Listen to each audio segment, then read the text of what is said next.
साथियों नमस्कार। इस 15 मिनट की श्रृंखला में आप सभी का स्वागत है। मैं राहुल सावरन आज इस 15 मिनट में आपको बताऊंगा 50 वैसे सवाल जो आपके एग्जाम के दृष्टिकोण से काफी ज्यादा महत्वपूर्ण है। और आज टॉपिक होगा एक महत्वपूर्ण और खास। उस टॉपिक का नाम है ईंधन। खास करके आप देखिएगा, जब आपकी परीक्षा में ईंधन चैप्टर का सवाल आता है तो बच्चे कहते हैं कि सर केमिस्ट्री के सिलेबस में तो ईंधन पढ़ना ही नहीं है, ये तो ईवीएस का चीज है। लेकिन मैं आपको इस केमिस्ट्री में 50 क्वेश्चन अभी ईंधन का पढ़ाऊंगा जो आपसे परीक्षा में कई बार पूछा गया है। तो लगातार 15 मिनट तक आप मेरे साथ रहिएगा। सेशन अच्छा लगेगा तो आप सभी लोग लाइक कर दीजिएगा और लगातार इस 15 मिनट में इस 50 क्वेश्चन को सीखिएगा। यदि आप जवाब जानते होंगे तो आप आंसर भी कमेंट कर दीजिएगा, नहीं जानते हैं तो सीखने के बाद ही सही, लेकिन आंसर प्रश्न का जो है जरूर आप सभी दीजिएगा। यह आशा नहीं बल्कि आप पर साथियों मेरा विश्वास है, क्योंकि आपको इस बारे में 100% अपना रिजल्ट लेना है। तो रिजल्ट लेने के साथ ये काम आपको करना ही होगा। लगातार एक एक प्रश्न को भी देखना होगा और प्रश्नों का उत्तर भी साथियों कमेंट करना होगा। चलिए साथियों प्रश्न की शुरुआत करते हैं। देखिए सबसे पहला प्रश्न आपसे कहता है कि वे पदार्थ जो जलकर उष्मा प्रदान करता है उसे क्या कहा जाता है। ध्यान रखिएगा, वैसा पदार्थ जो जलकर उष्मा प्रदान करता है और ऊर्जा प्रदान करता है, उष्मा वो ऊर्जा प्रदान करता है, वैसे पदार्थ को क्या कहा जाता है? तो वैसे पदार्थ को ईंधन कहा जाता है। आप सभी लोग आंसर कमेंट करिएगा, आप सभी लोग आंसर कमेंट करिए। बहुत सारे बच्चे को यह भी लग रहा होगा कि आंसर सर कोयला होना चाहिए, लेकिन कोयला भी तो भाई ईंधन के अंतर्गत ही आता है। ठीक है, कोयला जलने के बाद उष्मा प्रदान करता है, ऊर्जा प्रदान करता है, लेकिन ये भी साथियों जो है ईंधन के अंतर्गत ही आता है। इसलिए साथियों आपका सही जवाब जो हो जाएगा ये साथियों विकल्प डी हो जाएगा। और आप सभी लोगों से निवेदन है लगातार आप लोग क्वेश्चन को पढ़िए और फटफट साथियों जो है आंसर कमेंट आप जरूर करते जाइए। अगला है कि लाल तप्त कोक पर जल वाष्प प्रवाहित करने से, ध्यान रखिएगा ये प्रश्न क्या कहता है कि लाल तप्त कोक पर जलवाष्प प्रवाहित करने से कार्बन मोनोऑक्साइड यानी कार्बन मोनोऑक्साइड और हाइड्रोजन गैस का मिश्रण तैयार होता है। और आपको पता है इस दोनों से साथियों जो है जल गैस का निर्माण होता है। किस गैस का निर्माण होता है? तो इससे साथियों जल गैस का निर्माण होता है। तो उस मिश्रण को क्या कहा जाता है? तो आपका भाई आंसर क्या हो जाएगा? उस मिश्रण को जो है जल गैस के नाम से जाना जाता है। तो चलिए साथियों आपका आंसर यहां से विकल्प बी हो जाएगा। अगला, निम्नलिखित में से कौन सा मिश्रण कोल गैस कहलाता है? यानी कोल गैस के अंतर्गत आपका हाइड्रोजन, मीथेन और कार्बन मोनोऑक्साइड ये तीनों मिलकर साथियों जो है कोल गैस का निर्माण करता है। तो आंसर साथियों विकल्प ए हो जाएगा। और आप सभी लोग जो है आंसर कमेंट जरूर करिए। आप सभी लोगों से निवेदन है साथियों आंसर लगातार कमेंट करते जाइए। अगला, कार्बन मोनोऑक्साइड और नाइट्रोजन। कार्बन मोनोऑक्साइड और नाइट्रोजन जो है इसको कहा जाता है वायु अंगार गैस। क्या कहा जाता है भाई? इसको वायु अंगार गैस कहा जाता है। और ध्यान रखिएगा साथियों वायु अंगार गैस को जो है प्रोड्यूसर गैस के नाम से भी जाना जाता है। यानी आपके इस प्रश्न का जो जवाब साथियों विकल्प सी हो जाएगा। अगला प्रश्न कहता है कि प्राकृतिक गैस में मुख्यतः क्या रहता है? प्राकृतिक गैस में मेन रूप से साथियों जो है यह आपका CH4 रहता है। यानी मुख्यतः इसी साथियों मीथेन रहता है। और इस मीथेन को प्रकृति का मित्र कहा जाता है, क्योंकि इसके जलने से जो है हानिकारक गैसें काफी कम अर्थात नहीं के बराबर निकलती है। अगला, नॉर्मल ब्यूटेन और आइसोब्यूटेन एक द्रवित मिश्रण है।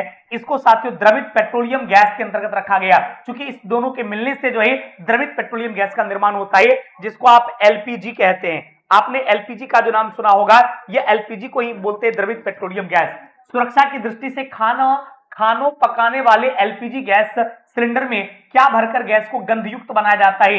इसके लिए साथी जो है उसमें इथाइल मरकप्टेन का प्रयोग किया जाता है। किसका प्रयोग किया जाता है भाई? तो इसके लिए इसमें इथाइल मरकप्टेन का प्रयोग किया जाता है। यानी साथियों आंसर आपका विकल्प सी हो जाएगा।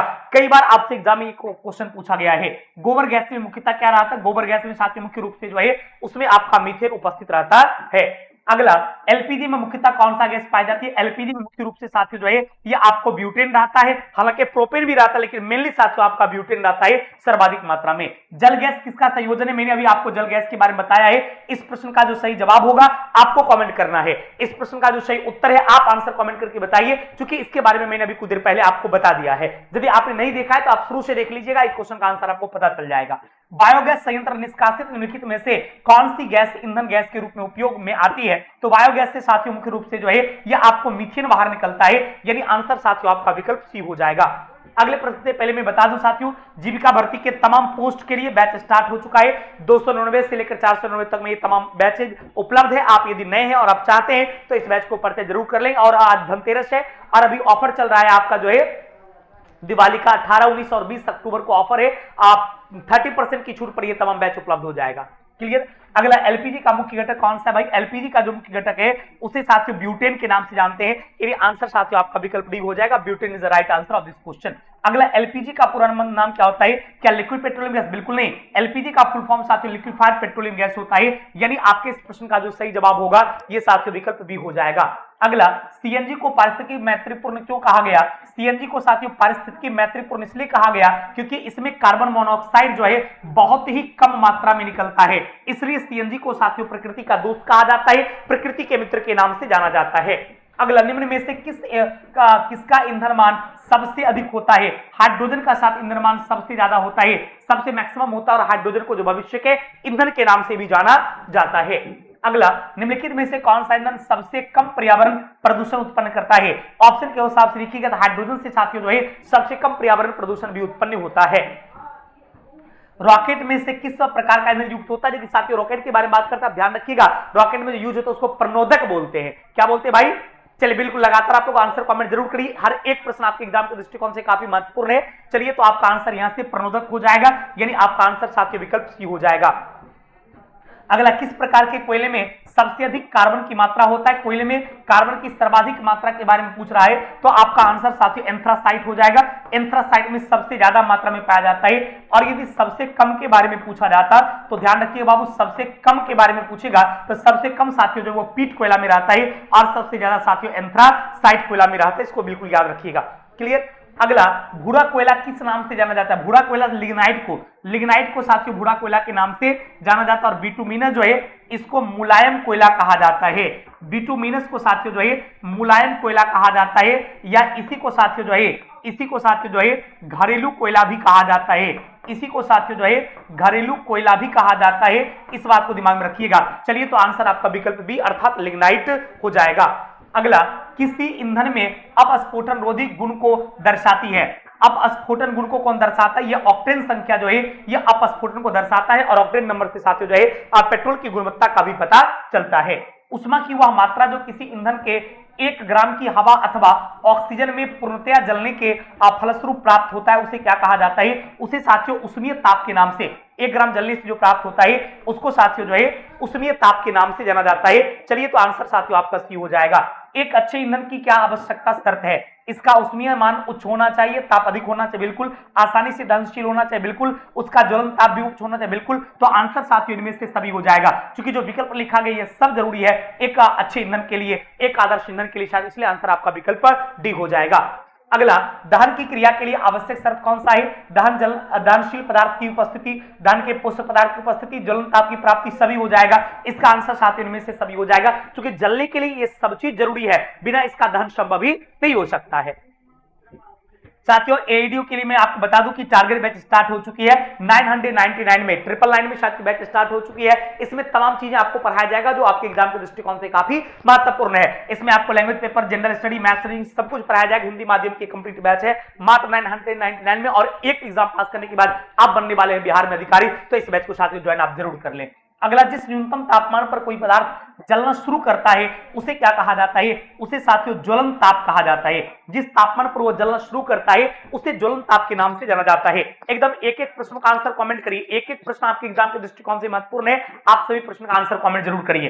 अगला श्वसन किस प्रकार का दान है? ध्यान रखिएगा श्वसन एक प्रकार का मंद दान है। श्वसन की क्रियाएं धीरे धीरे होती है, धीरे धीरे आपके बॉडी में साथियों ऊर्जा में कन्वर्ट होता है, ऑक्सीजन से रिएक्शन करके आपका ये प्रोटीन बिना किसी बाहरी उष्मा के संपादित होने वाली दहन की क्रिया को जो है स्वतः दहन, जो अपने आप होता है उसे स्वतः दहन के नाम से जाना जाता है। जैसे कि श्वेत फास्फोरस स्वतः दहन के अंतर्गत आता है।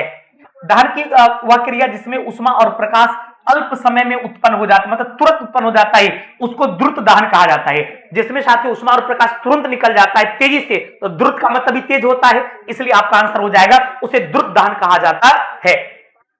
अगला सूची 1 को सूची 2 से सम्मिलित कीजिए और सूचियों के नीचे उत्तर कापी करिए। अब सीएनजी की बात करेंगे साथियों, सीएनजी जो है इसमें आपको मीथेन और इथेन रहता है, एलपीजी में ब्यूटेन और प्रोपेन रहता है, कोल गैस जो है इसमें हाइड्रोजन, मीथेन, कार्बन मोनोऑक्साइड, और जल गैस जो है ये कार्बन मोनोऑक्साइड और हाइड्रोजन। तो आपका 2 3 4 1 सॉरी 3 2 3 2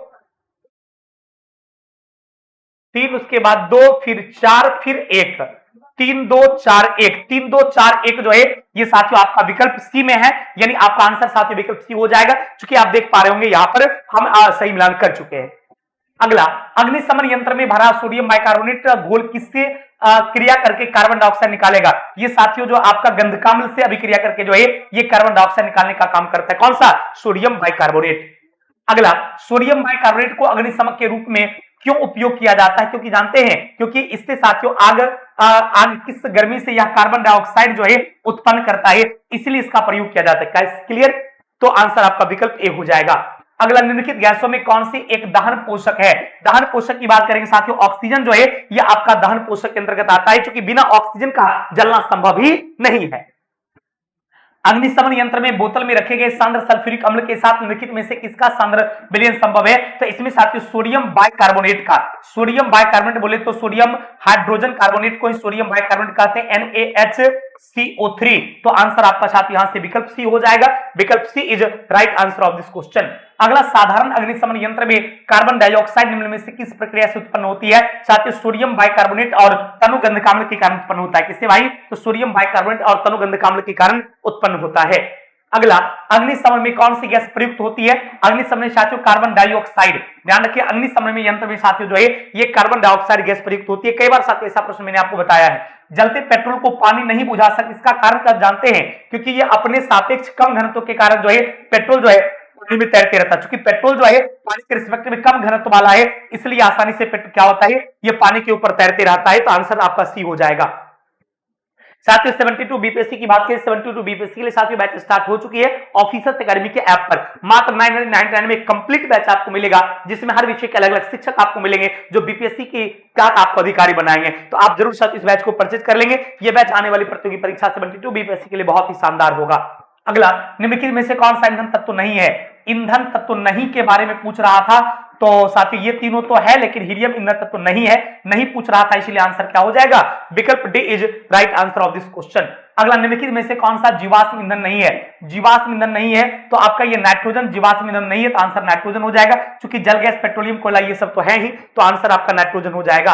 अगला, प्रति ग्राम ईंधन द्वारा मोचित ऊर्जा की दृष्टि से सर्वोच्चम ईंधन कौन सा है? तो ये साथियों सर्वोच्च ईंधन जो है उसमें आपका हाइड्रोजन का नाम आता है।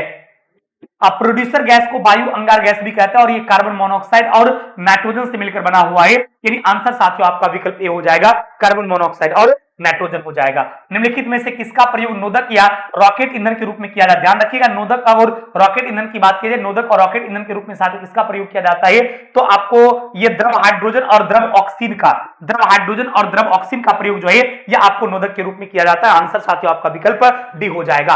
अगला, निम्नलिखित जीवाश्म ईंधन में से कौन सा स्वच्छतम ईंधन है? सबसे बेहतर ईंधन जीवाश्म ईंधन की बात करेंगे तो इसमें आपका प्राकृतिक गैस हो जाएगा, जो सबसे स्वच्छतम ईंधन है। इससे चूंकि प्रकृति में कोई नुकसान नहीं पहुंचता है।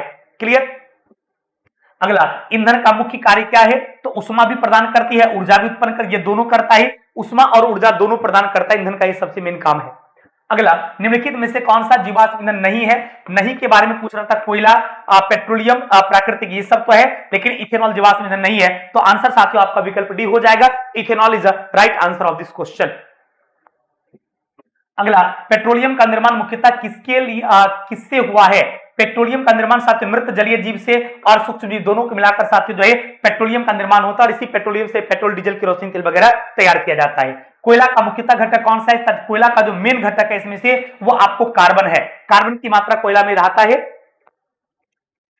अगला, एलपीजी में मुख्य रूप से कौन सी गैस होती है? एलपीजी में मैंने आपको बताया था, इसमें आपका C4H10 अर्थात ब्यूटेन भी रहता है, और इसमें C3H8 अर्थात प्रोपेन भी रहता है। तो प्रोपेन और ब्यूटेन, यानी आंसर आपका साथियों विकल्प बी हो जाएगा। विकल्प B is right answer of this question. कौन सा ईंधन हरित ईंधन अर्थात ग्रीन फ्यूल जानते हैं? ये सीएनजी जो है, सीएनजी कंप्रेस्ड नेचुरल गैस जो है, इसी को जो है ग्रीन फ्यूल कहा जाता है। इसको ग्रीन गैस ऐसे भी देखिएगा, सीएनजी पूरा हरा हरा सब कुछ जो है पिक्चर्स बना रहा, ध्यान रखिएगा, उसको ग्रीन कहा जाता है। डीजल और पेट्रोल दोनों किससे प्राप्त होता है? डीजल और पेट्रोल दोनों की प्राप्ति साथियों पेट्रोलियम से। पेट्रोलियम से आपको डीजल की भी प्राप्ति होती है, और पेट्रोलियम से साथियों केरोसिन तेल की भी प्राप्ति होती है। कोयला गैस कौन सा पता है? कोयला गैस जो है ये आपको कार्बन मोनोऑक्साइड, मीथेन, हाइड्रोजन, ये तीनों से मिलकर बना होता है, यानी आंसर आपका विकल्प डी हो जाएगा। क्लियर? अगला, निम्नलिखित में से कौन सा ईंधन नवीकरणीय ईंधन है? साथियों ये आपको बायोगैस जो है, इस बायोगैस को जो हम लोग क्या बोलते हैं? ये साथियों बायोगैस को नवीकरणीय गैस बोलते हैं। चलिए तो आंसर आपका साथ विकल्प सी हो जाएगा। चलिए आज की शिवाय रुका था, फिर मिलते हैं आपसे अगले क्लास में कल। थैंक यू वेरी मच, बहुत बहुत धन्यवाद।